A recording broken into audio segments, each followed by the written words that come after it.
Hello, everyone, and welcome back to the High Level Playbook. And today's episode, I want to talk about messy action as your strategy to achievement. So, if you're new to this is High Level Playbook, where I will share with you leadership and mindset skills in 20 minutes or less. This is a boost of vitamin for you to have throughout the day as you navigate challenges as you're pursuing your dream, your career, or your business. Okay, so let's dive right into it. So the reason why you're stuck isn't because that you don't know what to do. It's because you're waiting to feel ready.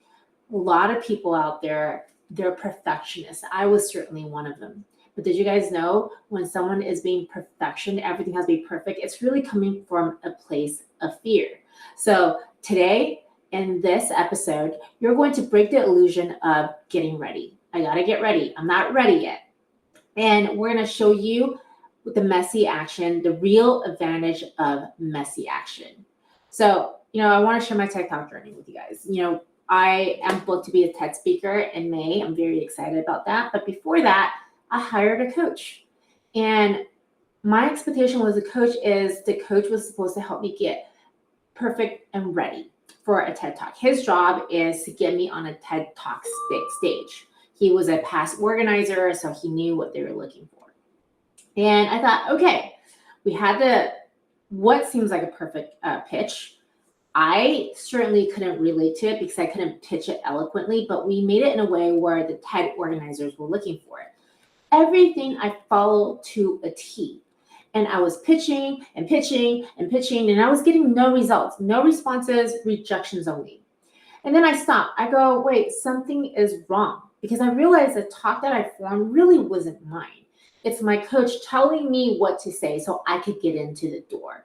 It wasn't in harmony with me, and it wasn't in alignment with me. So what did I do? I stopped for a while. I stopped. I put everything on hold. And I said, you know what? Let me work on my craft. Right? For me, that's when I realized for me to become a TED speaker, I got to be good at what I do. I got to be confident in my speech. So I took some time off. I started to develop my own framework, my speech, through my clients, my work, my research. And I came out with Break the Lotus Box. So when I started to apply again, this time I did something completely new. I took everything my last coach gave me, I put it aside. I just said, you know what, I'm going to start to pitch. So I went on this journey.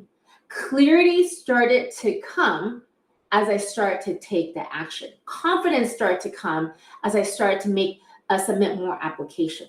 So I'm saying this because clarity comes when you're taking action, messy action. And when I started to take this messy action, I started to get response, okay? Now, what are the responses? I like your speech. You made it into the semifinals.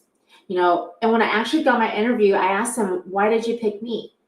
They said, because I resonate with your framework. That's when my confidence started to come. So I'm sharing this as an example is because I try to do things the perfect way.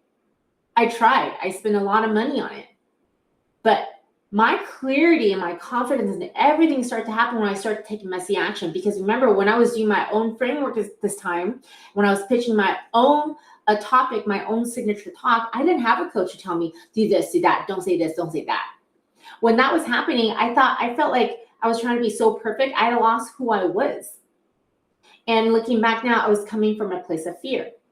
And once I started to pitch something that I truly believe, I could talk about it inside and out. I could talk about it all day long. I put years of experience and time in there that I could vouch for it. That's when everything started to change. So when we take messy action, it's not being irresponsible. It's moving you forward, okay? All right. So messy action is taking action before you feel ready, clear, and confident. That's very important. One thing Elon Musk is really good at is he's really good at failing forward. And what does that mean? He moves so fast. He takes such big messy action. Before anyone is starting to move, he's already made 5 mistakes because he knows where you're heading. And here's the key. When you have a direction, start to take action towards there. Because one thing I learned and I've seen over and over again is having a strategy is fantastic because it gives you clarity. But most likely, wherever you're arriving is not going to happen how you plan. You are going to make mistakes. And that's when that messy action comes into play. And that really helped my mind a lot with my mindset shift. When I'm taking messy action, I'm moving forward because nothing's ever going to be perfect. If you look at this word perfect, everyone's perception of perfect is also very different, right? So why do people avoid it? Very simple. The first thing is fear. Fear of being seen imperfectly. Fear of being judged. That's how I was. I feel like before I could go out to lunch, before I could go out to, service my service, I had to be perfect. And when the first thing I learned about messy action, I signed my first client before I had a website, before I could be able to take credit card. By onboarding my first client, it was very messy. You know what I learned along the way? And after working with so many people and companies, everything is going to be messy. So instead of trying to make it perfect, embrace it. It's a process. Okay, so another high achiever conditioning. You were rewarded for being right and not for experimenting. So this could be pretty toxic because we learn from our mistakes. Actually, that is the greatest lesson. Everyone, a founder, an entrepreneur, anyone in a CEO position, they understand it. But in corporate culture, most of the corporate culture is you are not allowed to make mistakes because you will get fired. And that is a real fear, especially in today's economy. But that being said, right, there's more to that. When you have a direction, when you're able to lead and take action, take the data from what you learn and reapply it.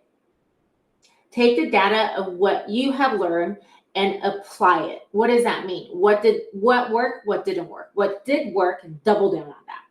That's going to be the most important thing, right? How do you steer the ship around? Because you know where you're heading to. I like to use this example that I always use. I'm in Los Angeles. If I was going to go to New York, I have a direction. How I get there may be different. I might think I'm going to fly there, and then because of the TSAs that's going on, I can't get on a flight. I can't get on the right time. I might decide to take a train and then take a bus and then rent a car and then drive there. But I arrive to my destination. Yeah, it is messy. I'm probably have to figure out on the fly, but at least I am taking action moving forward. And lastly, most of us in our belief system and in our identity, we are framed in an invisible box. Okay, and that box is shaped by expectation, culture, pressure to perform, and fear of failure. And that is awareness to have. Ask yourself, why am I not moving forward? What is the fear coming from? And once you can identify it, you have the awareness, that's where you can move forward. So you're not stuck because you don't know what to do. You're stuck because your identity won't let you do it imperfectly. That's how I was shaped. I grew up in Asia. And in Asia, everything is about having good grades. If you don't have good grades, you're a bad student. You are labeled as bad. And that's how I was labeled. I was told by my 5th grade teacher that my best job should be a janitor because I did not have good grades in school. Right? And that was my identity for a very long time until I had the awareness and I was able to remove it. So today, when I make a decision, I take action immediately because when I take action, I'm moving forward. I'm creating momentum. Yes, I may not have it all figured out, but when I take it, clarity comes. Clarity comes because you have data. You understand what works. You understand what doesn't work. You start to learn about yourself. And that's how things happen. That's how you create momentum. Okay, and a lot of people, they're afraid to take action because it's embarrassing. I get it. You make a mistake. How is your family, your friends, your coworkers? How are they going to look at you? Are they going to put you down? This is where I invite you guys. I'm going to give you guys the tool right now is to create a courage list. Yes. Every embarrassed moments that you had, mistakes that you had, write it down. Rejection letters, screenshot it and celebrate it. That is a courage list because you had proved to yourself that you have taken an action forward. The worst thing to do is stay at the same spot and think and overthink and overthink and overthink. That's not going to get you anywhere. But the more action that you take, the more knowledge that you are going to gain. And that's how you build confidence. So create a courage test, a courage list. Every single action that you take, it's a test. You're building your courage. You are building yourself up. And remember, if you don't do it, no one's going to do it for you. Whether it's your job, your team, your business, your life, your spouse, your relationships, maybe it could be, let me focus my camera. Maybe it could be that person that you really admire, you want to be with. Have the courage to go ask that person out, right? This is your life. Messy action is a bridge between who you are and who you say you want to become. So if you're watching this and if this resonates with you and you know someone could use this episode, I would so appreciate it if you share it with a friend, like and subscribe, because I have more content that's coming out to help you. And if you have any questions, please go ahead and send me a message and I will create content around that. So until next time, this is Lily and Victoria, the host from High Level Playbook, and I will see you soon. Bye, guys.